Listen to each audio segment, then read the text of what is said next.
to talk about vulnerability and this critical aspect of being in love.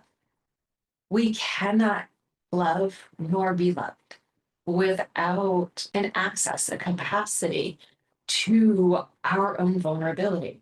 And if we talk in the masculine and feminine realm, again, you've likely heard this before from me, but masculine and feminine energies and expressions live in all of us. And when it comes to the area of vulnerability, it is a feminine aspect of us.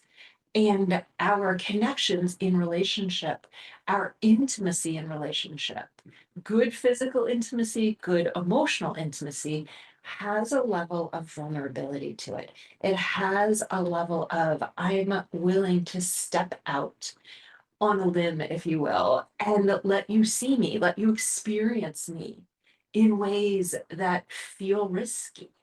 Vulnerability includes a sense of there's a riskiness to this that I am choosing to engage in.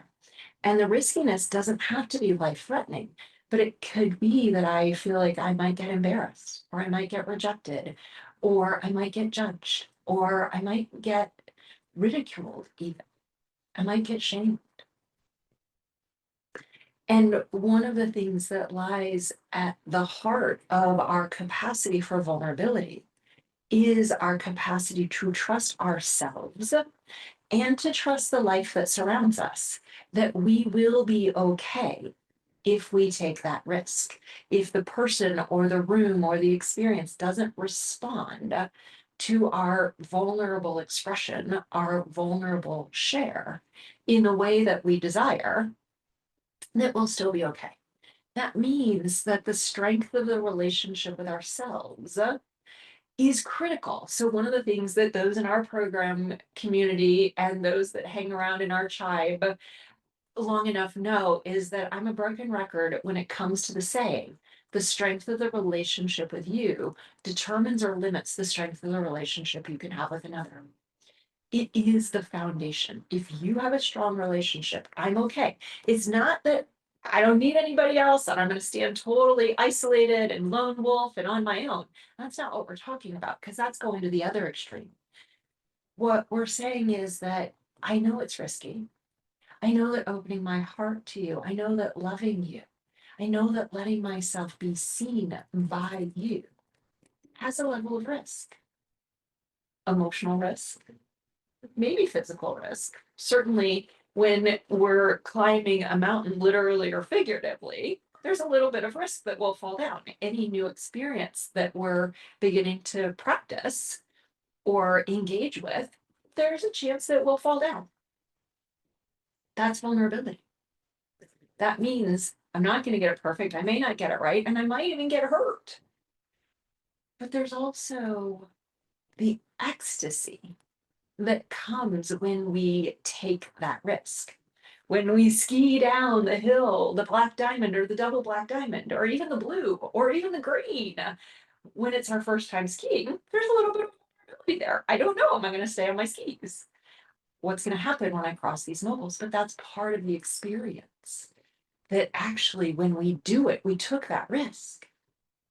And then it takes our breath away. Whoa. Or we come into the relationship space. I've been hurt. I don't want to open my heart.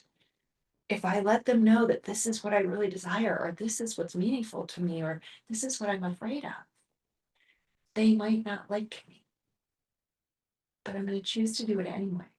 Because in that moment, we actually can have the greatest connection available to us on our human journey. When we allow ourselves to take that risk. And while it won't 100% of the time turn out the way we want it to, that's a given. But when it does, and that strong relationship with you will lead to ecstatic experiences, take your breath away experiences, even best ever experiences over and over again. So we take that risk and we say, I'm going to let you see me as my true self. And that feels vulnerable. That feels risky. That feels a bit scary. But I'm going to let you see me.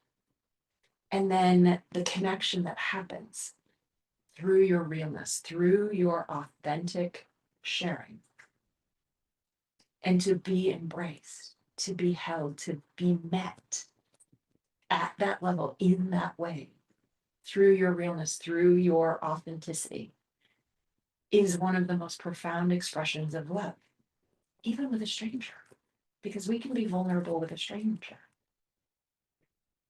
We often think that it's the other person that creates the safety for us to be vulnerable. But what I said earlier, it's the strength of the relationship with you. You create the safe space for you to be vulnerable. And your capacity to be in a relationship with you allows you to set boundaries where you might say, this isn't a space that I'm meant to be vulnerable in. So when we embrace vulnerability in ourselves and in our relationships, we can better navigate conflict. We can let go into more sexual pleasure. We can feel each other's hearts at greater levels. We can know a love, because while love is guaranteed on one level, we are all loved. We are love. Romantic connection, we can't guarantee what it will be the next day, even if we're madly in love for decades. At some point, that relationship will change form. One person may leave, may leave this lifespan, or something may happen that they're not as available for that relationship. And so there is an inherent vulnerability in loving that closely, in being ourselves.